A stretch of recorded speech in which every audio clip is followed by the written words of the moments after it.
Seja bem-vindo à Primeira Igreja Batista do Pará. Seu vídeo já vai começar. Mas antes, não esqueça de se inscrever, dar o like e ativar as notificações. Queridos, a graça e a paz de Cristo Jesus, amém?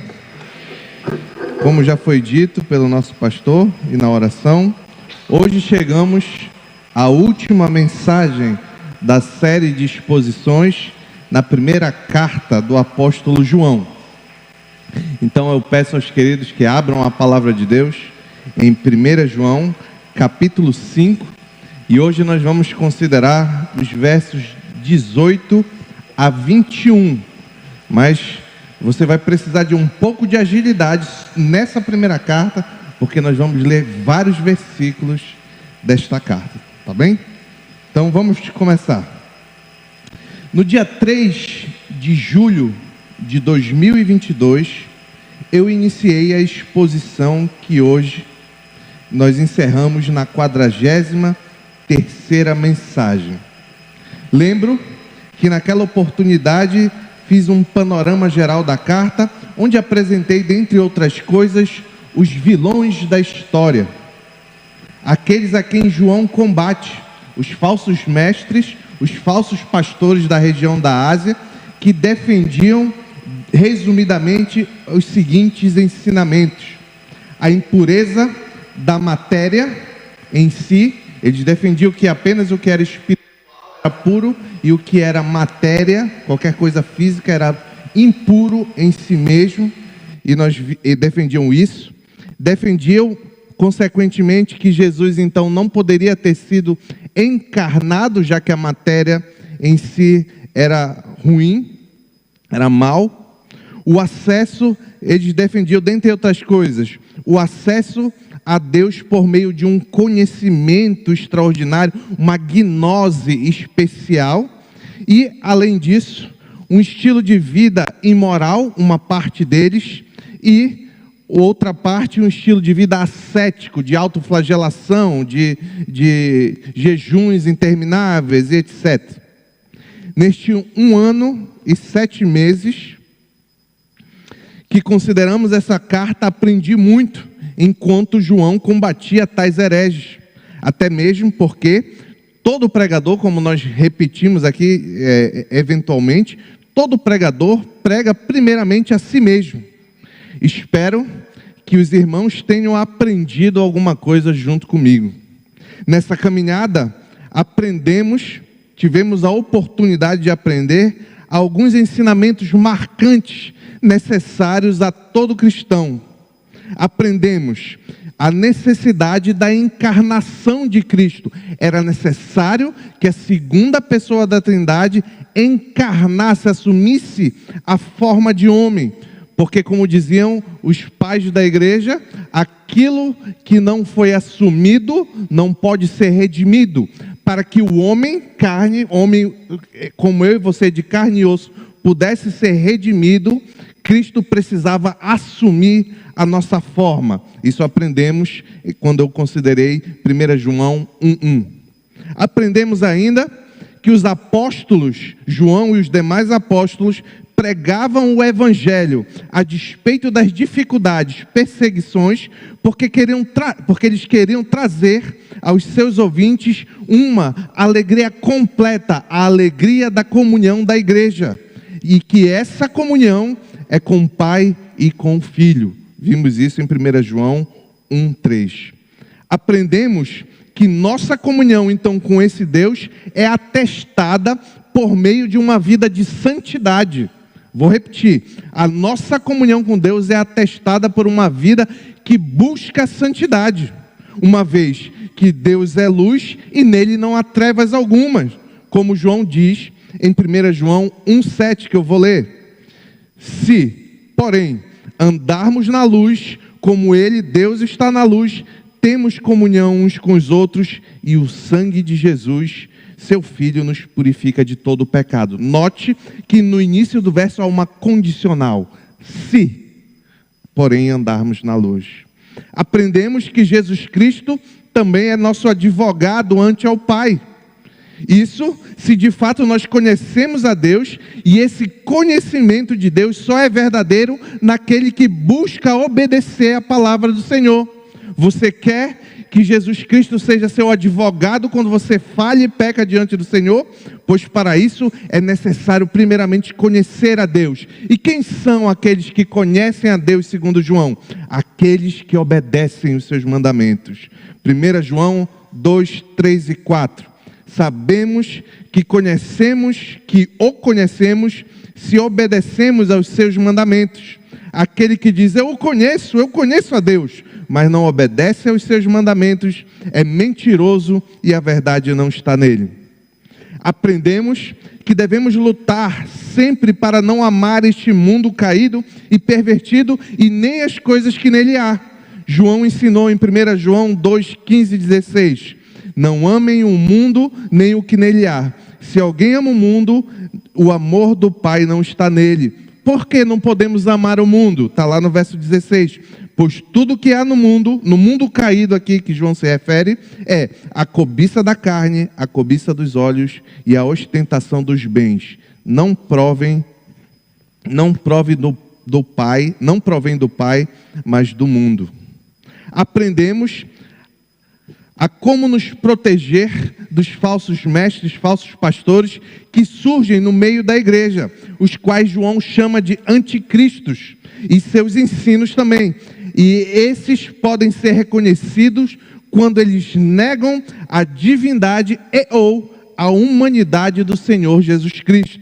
Está lá em 1 João 2, 19 a 26. O ensino bíblico da Escritura sobre a pessoa do Senhor Jesus Cristo é que ele é 100% homem, 100% Deus, sem misturar, sem confundir, nada disso. Deus homem, 100% Deus. Aprendemos que os filhos de Deus, apenas os crentes que são os filhos de Deus, devem refletir características do seu Pai Celestial e não as de Satanás. E que para os filhos de Deus, o pecado é um acidente e não um hábito regular. Está lá em 1 João capítulo 3, verso 9. Todo aquele que é nascido de Deus não pratica o pecado, ou não vive na prática do pecado, porque é semente de Deus, permanece nele. Ele não pode estar no pecado, porque é nascido de Deus. Aprendemos a importância de amar ao próximo, não apenas com palavras e sentimentos, mas também com ações. Amor, segundo João, é servir, é estar, você ser um instrumento para de alguma forma ajudar na necessidade dos seus irmãos. Isso é amar, segundo João. Aprendemos que Deus é amor e que Ele toma iniciativa de nos amar. E porque somos alvos do amor de Deus, nós amamos a Deus e podemos amar a nossos irmãos. Como está em 1 João, capítulo 4, verso 20.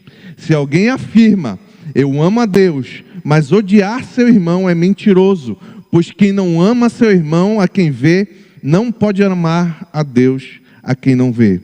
Já no capítulo 5, aprendemos 3 características básicas de todo cristão verdadeiro. A fé em Jesus ou Cristo, Deus e homem, como eu já disse, o amor pelos irmãos e a obediência / amor para com Deus. Amar a Deus e obedecer a Deus na teologia joanina são a mesma coisa.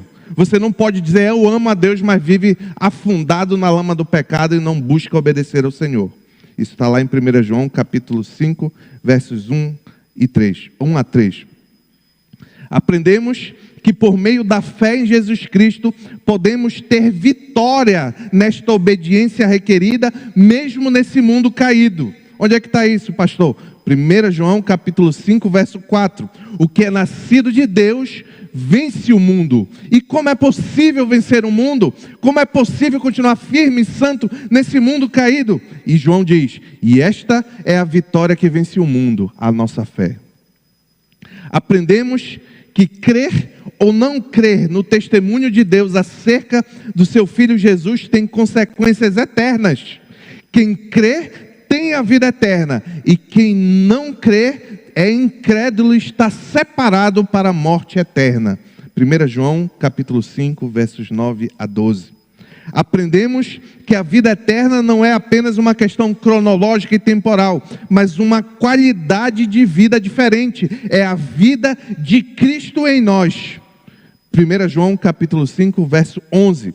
E este é o testemunho. Deus nos deu a vida eterna e essa vida está em seu Filho. Aprendemos que todos que possuem essa vida eterna gozam do privilégio de ter as suas orações atendidas por Deus, desde que compatíveis de acordo com a vontade de Deus. 1 João, capítulo 5, versos 14 a 15. Aprendemos que o pecado mortal, o pecado que leva à morte imperdoável, é a apostasia. Ou seja, aquele que conviveu no seio da igreja do Senhor, aquele que teve contato com a pregação da palavra, aquele que participou dos meios de graça, batismo, ceia, e depois sai da igreja, recusa o Senhor, fala mal do Senhor Jesus, esse fala mal do Senhor, Deus Pai, Filho e Espírito Santo, esse está qualificado para sofrer, para sofrer eternamente por ter cometido o pecado, segundo João, imperdoável. Diante destes e todos os outros ensinamentos desta carta, nos últimos versículos que nós vamos considerar hoje, João vai destacar quais são as verdades que devem ser de conhecimento obrigatório dos destinatários da carta. Vocês que nos acompanham, assim como eu, que nos acompanharam nessa série, foram destinatários desta carta também. E aqui João vai destacar no final da carta alguns conhecimentos necessários que eu, depois de expor essa carta, e você, depois de acompanhar essa exposição, tem de ter. Além disso, no último verso, o apóstolo João vai apresentar uma exortação final. Vamos à leitura do texto que está em 1 João, capítulo 5, versos 18 a 21. Diz assim a palavra do Senhor: sabemos que todo aquele que é nascido de Deus não está no pecado. Aquele que nasceu de Deus o protege e o maligno não o atinge. Sabemos que somos de Deus e que o mundo todo está sob o poder do maligno. Sabemos que também que o Filho de Deus veio e nos deu entendimento para que conheçamos aquele que é o verdadeiro. E nós estamos naquele que é o verdadeiro e, em seu Filho Jesus Cristo. Este é o verdadeiro Deus e a vida eterna. Filhinhos, guardem-se dos ídolos. Oremos.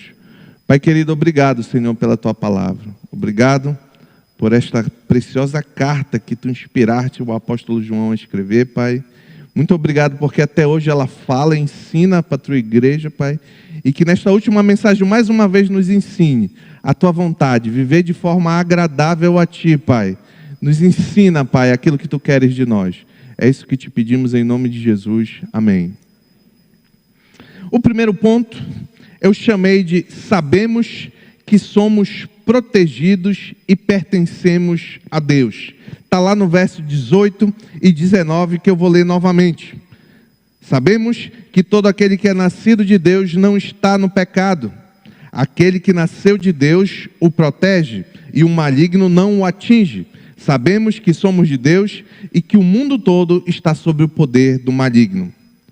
Como nos versos anteriores, João esclareceu que a apostasia, como eu já disse, é um pecado mortal e imperdoável. Naturalmente, isso deveria gerar na mente dos seus destinatários um coração temeroso. Será que eu caí? Ou será que eu posso cair nesse pecado que não tem perdão? Então, como de costume, João encoraja os crentes contra esse temor. Encoraja aqueles destinatários que de fato eram regenerados contra esse temor. Ele diz: sabemos que todo aquele que é nascido de Deus não está no pecado. Literalmente, talvez a sua tradução esteja mais ou menos como a minha, mas é interessante que neste texto, literalmente, no grego, não diz assim: sabemos que todo aquele que é nascido não está no pecado. Isso já é uma interpretação.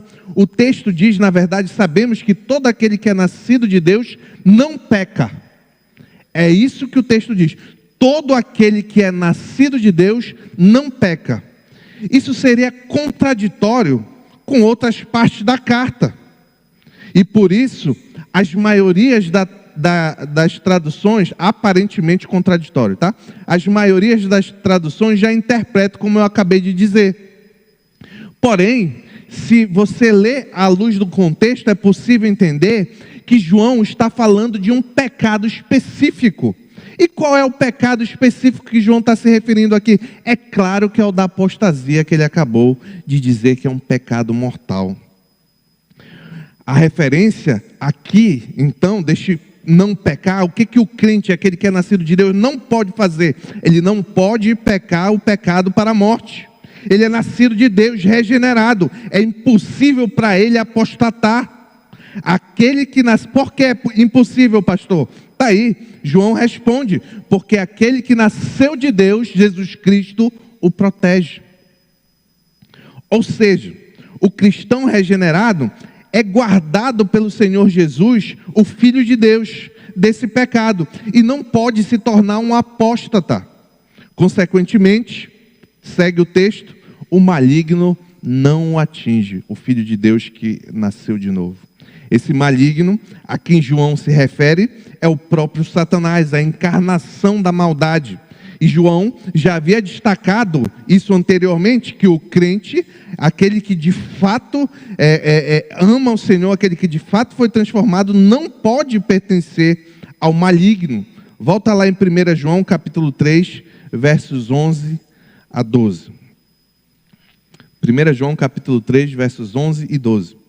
Esta é a mensagem que vocês ouviram desde o princípio, que nos amemos uns aos outros. Está aqui, esta é a mensagem, é um ensino que João dá vastamente na sua carta aos cristãos. Mas continua, não sejamos como Caim, ou seja, o contrário de amar uns aos outros. Não sejamos como Caim, que pertencia ao maligno e matou seu irmão. E por que matou? Porque as suas obras eram más e as do seu irmão eram justas.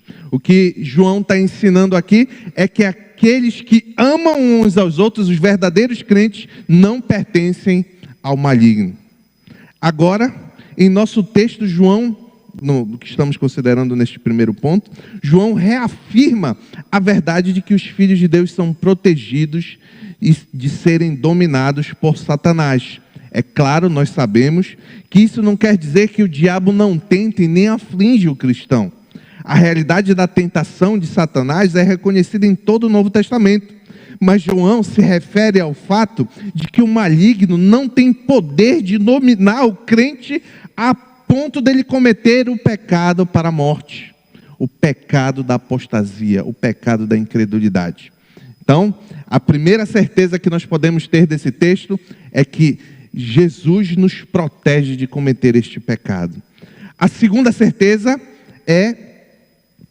que o crente precisa ter é de que ele pertence a Deus. E porque pertence a Deus, isso aqui é muito importante, meu irmão, porque o crente pertence a Deus, ele é diferente do mundo. É o que João diz lá no verso 19. Sabemos que somos de Deus e que o mundo todo está sob o poder do maligno. Aqui, João apresenta um contraste agudo entre o comportamento do cristão e o dos não cristãos em relação ao mundo ao redor. Os cristãos pertencem a Deus, mas a humanidade sem Jesus Cristo está deitada nos braços de Satanás, entorpecida pelo pecado. Os cristãos sabem ainda que estão no mundo e que Satanás é o príncipe desse mundo, contudo, eles estão livres do domínio do maligno. Ou seja, não precisam se render aos ensinamentos dos falsos mestres, que eram do mundo, que eram de Satanás. É isso que João está dizendo. Lá, você pode verificar isso lá em 1 João 4, verso 5. Eles, os falsos mestres, vêm do mundo. Por isso, o que falam procede do mundo e o mundo os ouve. Assim também, como o crente, devemos saber que os crentes não devem sucumbir aos desejos mundanos. Eu já li o texto: não ame o mundo, nem o que nele há. Se alguém ama o mundo, o amor do Pai não está nele. Pois tudo que há no mundo, a cobiça da carne, a cobiça dos olhos, a ostentação de bens, não provém de Deus, mas do mundo. Aqui, meus irmãos, tem muitas lições para mim e para você. Primeiro, uma grande fonte de encorajamento. É muito bom saber que, em última análise, quem nos guarda de cometer esse pecado, a incredulidade, ou a incredulidade qualificada, como eu chamei, a apostasia, quem nos guarda de cometer este pecado é o próprio Deus, é o próprio Senhor Jesus Cristo. Se não fosse por Ele me proteger e proteger você, certamente nós faríamos isso. Mas Deus protege o seu povo. É o que Paulo ensina em 1 Coríntios, capítulo 1, verso 8. A igreja de Corinto era uma igreja corrompida, influenciada negativamente em diversas áreas. Mas aqueles que eram crentes lá dentro, olha o que Paulo diz sobre eles. Ele, Deus, os manterá firmes até o fim, de modo que vocês serão irrepreensíveis no dia do Senhor. Isso aqui é possível por causa da realidade de que o cristão verdadeiro, aquele que foi regenerado, que entregou a sua vida ao Senhor Jesus Cristo, ao senhorio do Senhor Jesus Cristo, que crer no Evangelho, não pode de maneira alguma ser afastado do Senhor, porque Ele mesmo o protege. Pois, como diz Paulo em Romanos 8, verso 38 e 39, estou convencido que nem a morte, nem a vida, nem anjos, nem demônios, nem o presente, nem o futuro, nem qualquer poderes, nem altura, nem profundidade, nem qualquer outra coisa na criação, acrescento eu, nem a apostasia, nem a incredulidade, nada disso será capaz de nos separar do amor de Deus que está em Cristo Jesus, nosso Senhor. O crente pertence a Deus e não ao presente mundo caído. Ele precisa ser diferente.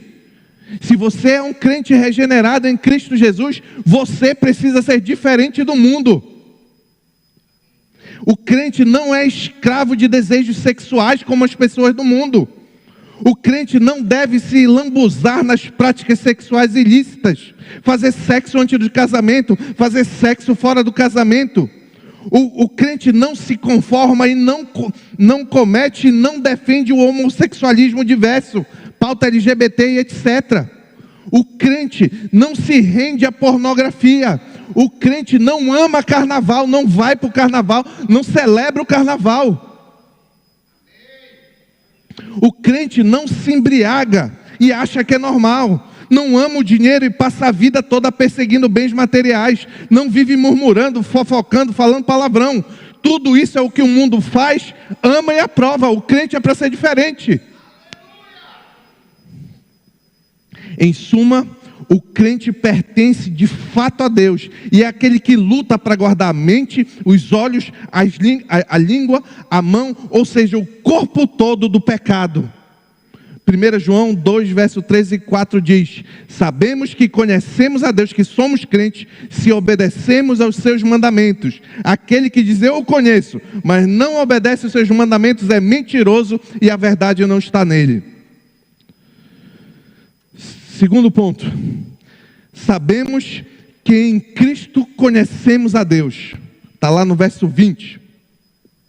Sabemos que o Filho de Deus veio e nos deu entendimento, para que conheçamos aquele que é o verdadeiro. E nós estamos naquele que é o verdadeiro. E em seu Filho, vírgula, em seu Filho Jesus Cristo. Eu falo essa vírgula porque é muito importante essa vírgula para entender aqui, tá? Em seu Filho Jesus Cristo. Este é o verdadeiro Deus e a vida eterna. A terceira certeza que o crente tem que ter é quanto ao conhecimento verdadeiro acerca de Deus. Lembrem, os gnósticos, os vilões da história, defendiam que apenas eles possuíam um conhecimento especial de Deus. Mas a verdade é que somente os cristãos regenerados por meio do Evangelho de Cristo Jesus, de fato conhecem a Deus. Jesus diz lá no Evangelho de João 14, versos 6 e 7, eu, Jesus, sou o caminho, a verdade e a vida. Ninguém vem ao Pai a não ser por mim. Se vocês realmente me conhecem, conheceriam também o meu Pai, já que vocês o conhecem e o têm visto. É o Senhor Jesus que dá aos seus discípulos o discernimento espiritual para que eles conheçam o verdadeiro Deus. E não apenas isso, mas também tenham íntima comunhão com Deus, paz com Deus, reconciliados com Deus. É o Senhor Jesus. Olha o que o texto diz, o nosso texto que estamos considerando. E nós estamos naquele que é o verdadeiro Deus, vírgula. E, eu vou acrescentar o e porque é a interpretação correta aqui. E em seu Filho, Jesus Cristo. Ou seja, estamos no Pai e no Filho pela fé. Exatamente como o Senhor Jesus clamou quando da sua oração sacerdotal. Lá em João 17, verso 20 a 21. Olha a oração de Jesus. Minha oração não é apenas por eles. Rogo também por aqueles que crerão em mim, ou seja, todos, os discípulos que estavam lá e os que creriam ainda, por meio da mensagem deles, para que todos sejam, olha a razão da oração, para que todos sejam um. Pai, como tu és em mim e eu em ti, que a eles também estejam em nós, para que o mundo creia que tu me enviaste. Ou seja, Jesus Cristo orou para que a sua igreja, os crentes verdadeiros, estivessem nele e no Pai, em comunhão. Como João disse lá no início, no verso 1, 3, que ele pregava o evangelho para que aqueles que crescem tivessem alegria completa e comunhão com o Pai e com o Filho. E aqui ele está falando sobre o grau de intimidade dessa comunhão. Na sequência, João destaca porque o Senhor Jesus é capaz de comunicar tão magníficas bênçãos. Ele diz, por quê? Porque este é o verdadeiro Deus. Ao identificar explicitamente Jesus como verdadeiro Deus, o apóstolo João faz uma declaração inédita até aqui nesta carta. Mas lembrem que em seu evangelho João havia claramente feito essa mesma afirmação desde o início. Evangelho de João 1:1. No princípio era o verbo, Jesus. O verbo é o Jesus. No princípio era o verbo, e o verbo estava com Deus, e o verbo era Deus. Com isso, João destaca que Jesus Cristo é o Deus real, verdadeiro, único, que se manifestou em carne para a salvação de um povo, do seu povo. E por isso também, o texto diz, ele é a vida eterna. João não poderia ter terminado a sua carta de forma mais gloriosa e sublime, com esta grande afirmação do que com esta grande afirmação da divindade de Jesus, o Cristo. João, com isso, enterra qualquer pretensão dos falsos mestres, apóstolos e seus seguidores. E aqui é claro que existem lições para mim e para você. Meu querido, minha querida, você que está aqui nos ouvindo, só existe paz, conciliação, comunhão com Deus por meio do Senhor Jesus Cristo. Sem depositar a sua vida, a sua confiança, as suas esperanças no Evangelho do Senhor Jesus Cristo, conforme revelado nas Escrituras, você não ama nem mesmo conhece a Deus. Boas ações, honestidade, bom caráter, educação, simpatia, ser membro de igreja, ser batista, dizimar, ser bom marido, boa esposa, bom pai, bom filho, boa mãe, boa filha, bom empregado, bom empregador, nada disso lhe concede favor diante de Deus, afastado do Senhor Jesus Cristo. Apenas pela fé sincera e transformadora em Jesus é que somos salvos. Pois, como diz Paulo em 1 Timóteo 2,5, pois há um só Deus e um só mediador entre Deus e os homens, o homem Cristo Jesus. E meus irmãos, isso não é difícil. Seria muito pior se nós dependêssemos das nossas boas obras. Seria muito pior se eu dependesse de ser um bom pai, um bom marido para ter paz com Deus. Isso tudo é bom, tudo que eu falei aqui é bom. Não entenda mal. Mas se eu dependesse de mim mesmo para ser conciliado com Deus, como muitas igrejas defendem, eu estava perdido. Que bom que é pela graça mediante a obra de Cristo. É a justiça que Cristo pagou na cruz que Ele comunica ao seu povo. Eu e você, meus queridos irmãos, nunca teríamos o suficiente se dependesse das nossas obras. Seríamos merecedores do inferno. Terceiro ponto. Uma última exortação, lá no verso 21. Filhinhos, guardem-se dos ídolos. Estamos agora diante da última exortação, da última sentença do apóstolo aos seus destinatários. É possível que este comando seja fruto de uma preocupação de João quanto a uma possível influência da cultura greco-romana da época sobre a igreja, o que acabaria levando, consequentemente, à idolatria, o qual permeava todas as áreas e níveis da vida, especialmente e principalmente quanto aos costumes de alguns irem a templos pagãos e participarem de festividades religiosas em homenagens a esses deuses pagãos lá. Porém, eu creio que o mais provável é que João estivesse advertindo quanto a um tipo de idolatria específica. João está dizendo assim: filhinhos, guardem-se dos ídolos, ou seja, não adotem as falsas ideias acerca de Deus e de Jesus, como as que estavam sendo difundidas pelos falsos mestres, pastores gnósticos. Pois os que na Bíblia Sagrada, na verdade, não adoram a Deus, não adoram a Cristo, mas adoram a ídolos.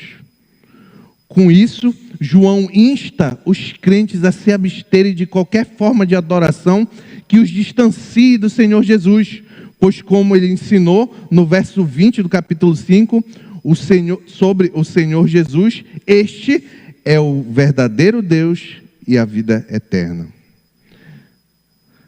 Últimas lições. Ou confessamos o Jesus Cristo segundo as Escrituras, ou qualquer outra configuração nos afasta da comunhão com Deus. Lembrem, a fé em si não salva. Vou repetir, a fé em si não salva. O que salva é a fé no Jesus Cristo segundo as Escrituras, no Deus encarnado conforme ensina as Escrituras. Que tristeza é, meu irmão, minha irmã, são igrejas que relativizam esses ensinos e adoram falsos Jesus. Jesus que não se ira contra o pecado, Jesus libertino, Jesus fraquinho, Jesus filósofo, Jesus homossexual, tudo isso é tolice, isso é idolatria. O grande problema, sabe qual é o grande problema de seguir esses espantalhos, esses fantoches de Jesus que ensinam? O problema de seguir eles é que não há salvação e esperança nesses espantalhos. Olha o que o texto de Mateus capítulo 7, verso 22 a 23 diz. Muitos dirão naquele dia: Senhor, Senhor, não profetizamos em Teu nome não expulsamos demônios e não realizamos muitos milagres? Não frequentamos, aqui eu vou acrescentar, não frequentamos igrejas, não realizamos obras sociais, não éramos dizimistas, nossa igreja não era inclusiva? E olha o que diz o verso 23. Então eu lhes direi claramente: nunca os conheci, afastem-se de mim, vocês que praticam o mal. Ou em outras versões, praticam a iniquidade. Meus queridos, meus filhinhos, como nas palavras de João, fujam da idolatria, busquem o verdadeiro Cristo, o Cristo revelado pela sua palavra, aquele que tem poder para transformar você, que lhe dá vitória contra o pecado, aquele que muda o seu coração e você não é mais o mesmo, aquele que faz com que você quebre a sua vontade, seja capaz, é muito difícil isso aqui, mas que você seja capaz de quebrar a sua vontade para fazer a vontade de Deus. Por fim, minha oração é que tudo que aprendemos durante toda essa jornada de 1 ano e 7 meses, e 43 exposições nos aproxime do nosso Senhor e Salvador Jesus Cristo. E que gere em nós uma fé segundo as Escrituras, que inevitavelmente é acompanhada por uma vida de obediência à vontade de Deus e santidade. E que transborde essa fé, essa obediência e santidade em nós, nessa igreja, de forma que nós amemos uns aos outros. Em nome do Senhor Jesus Cristo, a quem seja a honra, a glória e o louvor para todo sempre. Amém e amém. Permita, não é um hábito, mas permita-me orar, por favor. Pai querido, graças te damos pela tua palavra, Senhor. Que bom que nós não dependemos de nós. Que bom que eu não dependo de mim, Senhor. Que bom é a tua graça, a tua misericórdia. Que bom que nós, aqueles que são vivos pela fé, pois o justo vive pela fé, Pai. Que bom, Senhor, que é pela fé. Que bom que é a justiça de Cristo que nos traz paz contigo, Pai. Porque a nossa justiça é insuficiente. Nós somos merecedores do inferno, Pai. Mas Tu és abundante em graça e misericórdia e derramar-te sobre aqueles que creem em Ti, Pai. Muito obrigado por isso. Obrigado por essa palavra. Obrigado por essa jornada de 1 ano e 7 meses e essas 43 exposições, Pai. Eu espero, Pai, que Tu possas cravar nos nossos corações as verdades aqui ensinadas apesar de mim, inclusive no meu coração, Pai, para que nós possamos ser cada vez mais agradáveis a Ti. Que o nosso desejo, em primeiro lugar, a nossa primeira intenção do nosso coração, seja sempre Te agradar, Pai. É isso que eu Te peço em nome de Jesus. Amém.